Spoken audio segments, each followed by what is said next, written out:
Okay, and these houses are a little different from that big one. I used lumber for the baseboard and the sideboard. If you're an organic grower, you want to make sure that you're using non-pressurized wood. You cannot have any pressurized wood in a certified organic farm.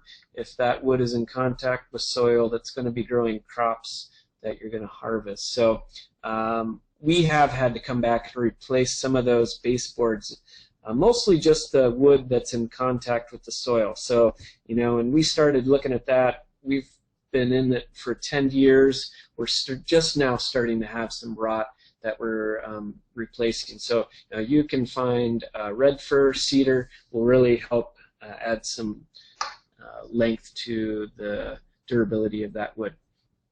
Okay, so this is just an inside shot of our small hoop houses. We primarily in the summer are growing our hot season, warm season crops in these houses that need some extra heat. So things like tomatoes, peppers, melons, beans, cucumbers, all of our basil is undercover. So we've really found that those types of crops do so much better with just this extra protection. We can get much better yields. Our quality is a lot better. So we're trying to choose the crops that do the best in these house conditions. So this is a good example. On the left side of the screen, you can see some determinate tomatoes. So the shorter, bushy ones, we're just growing those in cages. And then in the center of the house, we're growing our taller indeterminate tomatoes. And we're trellising those with baling twine. So really simple trellis system. That structural frame that goes the length of that hoop house gives you an opportunity to create a trellis system. So I'm just tying plastic orange baling line as often as I need it for tall tomatoes and also for trellis cucumbers. And you can use that year after year. You should be using a plastic twine rather than a natural. Natural twine is going to have some problems. It will hold disease and fungus and will transmit those from crop to crop, year to year. So the plastic twine is a nice way to go. You're not going to have those disease problems with that twine. Okay, so next slide. Now I wanted to show you some examples of wintertime production. These houses are great to grow year-round in. You can see the date on this one is March 19th. So this is spinach in the foreground, lettuce in the middle, and then I think some Asian greens at the end. So those two beds were probably seeded in the fall of that year. And we've done some good research on planting dates for these type of direct seeded winter hardy greens in hoop houses. And if you can get these started before the end of October in our climate, they can overwinter really well, and you can have continuous harvests a little bit through the winter, but great harvest for sure once the weather starts to warm up by February. So we focus now primarily on spinach. That seems out of all those three to be the best in those crops. On the left side of the screen, you can see some fabric floating row cover. Those are covering beds of early carrots. So another example of some winter hardy crops that will do good in here. Okay, here's a shot of the roll-up sides. And again, real simple. There is just aluminum top rail pipe running the length of the house. You clip that to the plastic, and then you have a elbow, or you can even buy a gear mechanism from some of the companies to roll that up, and you got to have that extra ventilation in the summertime. So it's a real simple way to get that. Here's another example of a different hoop house. This house has a double layer of plastic. All the ones that I have were just single layer of plastic, but you can gain some insulation value if you add a second layer and inflate that with a small squirrel fan.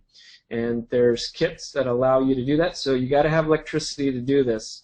But this is just a good example of showing you what that bubble effect looks like. So getting some extra insulation just from the air bubble.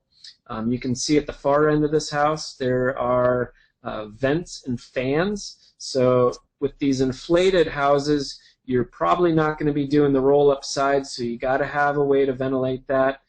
There's lots of great thermostat control systems that'll run vents on these style houses.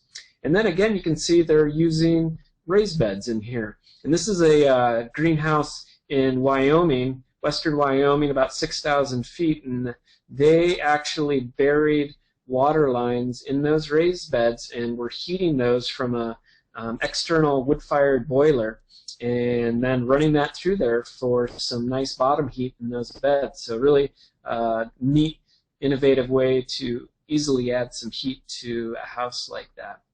So here's an example of the wood-fired boiler. They were actually running plastic water lines to a variety of houses to do that heating system. So this one boiler, I think, was feeding 2 or 3 hoop houses on their farm. Okay, here's another example of a simple style hoop house. This is called a caterpillar tunnel, and this is not attached to the ground permanently. The red member that's in contact with the soil is a steel L-shaped bracket that the hoops are bolted to, and this structure can be moved across the ground and placed wherever you want. The plastic is under tension. There's lines holding that to the structure, and so they're getting their ventilation by just pulling that plastic up, and those tension lines are holding it. So there's actually some great kits available to do this on your own. You can actually bend your own pipe. Johnny Seeds has some pipe benders and some components for sale on their website. So there are easy ways to put these together through those type of companies, or you can come up with your own idea. Okay, so that's the last of the hoop house slides. Now I'm going to show you some structures on the farm and some equipment that we use. This is our harvest shed, and this is really kind of our hub of the farm. It is a really basic covered structure, no walls. The original footprint, I think, was 24 feet by 24 feet, just a shed roof. And we've kind of added, you can see in the back of this, we've added some other shed roofs to store boxes and bins. We've put a kitchen in this for just being able to heat up water and soups. We've got our wash sinks for the produce. We have classes in here. We've got lots of tables. We set up our CSA boxes. So this shed is getting used all the time. In the wintertime, we're storing equipment in here, but really simple construction, just post and beam style, and you can get a lot of use out of a structure like this. Okay, here's a shot of the sinks. These sinks, really simple. They're just large horse trough plastic tubs that I've cut drainage holes into and put plumbing on to drain those. We put them side by side and fill those for doing our twice-a-week harvests with. And so that's where most of our washing happens in the summertime. Okay, just another shot of the shed. So the blue boxes are what we pack our CSA shares into. That's our weekly subscription program that most of our produce goes to. So packing those boxes on the ground, that's not the best for food safety, but we have the space to do it. We usually put a layer of fresh bark down every year to keep that floor a little cleaner, not so dusty. And you can see wax boxes behind there. That's probably the day's harvest that is packed in those and waiting to be individually distributed to those blue boxes. So depending on what we're doing, we just make that shed work for us. We hang garlic in there to dry, so it's always getting used for something. This is our walk-in cooler, and this is just an old refrigerated truck body that was salvaged at WSU, and we wired that directly into the back of the building. And it's got a little bit of a roof over it, so it does protect it, but we're able to back our trucks right up to this, and it's actually worked out to be a great storage shed when we're not even using it for refrigerated produce. But it's got Costco shelves in there, so you can get things a little better organized. You can stack multiple boxes, you can label where things are going to go, and we run that at 40 degrees when we're using that for summer storage. Okay, now we're going to run through some equipment that we use in our vegetable production. This is going to be all small scale equipment, so keep that in mind. So I think in the 1 to 10 acre farms, you're going to see a lot of the similar type of equipment. So this is a disc, it's a 6-foot disc, and we'll use that for tillage and bed prep. This is a custom-made raspberry digger that can be put on the back of a 3-point hitch on the tractor, and we actually use that for digging potatoes. So we do one row of potatoes, and you can kind of see this thing's got a blade on it and some fingers coming out the back, so it actually digs down into the soil, lifts the potatoes, and just deposits them on the surface. So it makes it really easy for picking those up. This is a roller. So for putting cover crop seed into direct soil contact, this is a great tool to use. You basically just pull this behind a tractor and it'll smooth out a field, and it's got little teeth on all those wheels, so it's going to actually push seed directly into the soil, so you get some better germination on cover crops. So that is a nice handy thing to have, and these are pretty cheap. You can find these used pretty easily, and it's easy to store.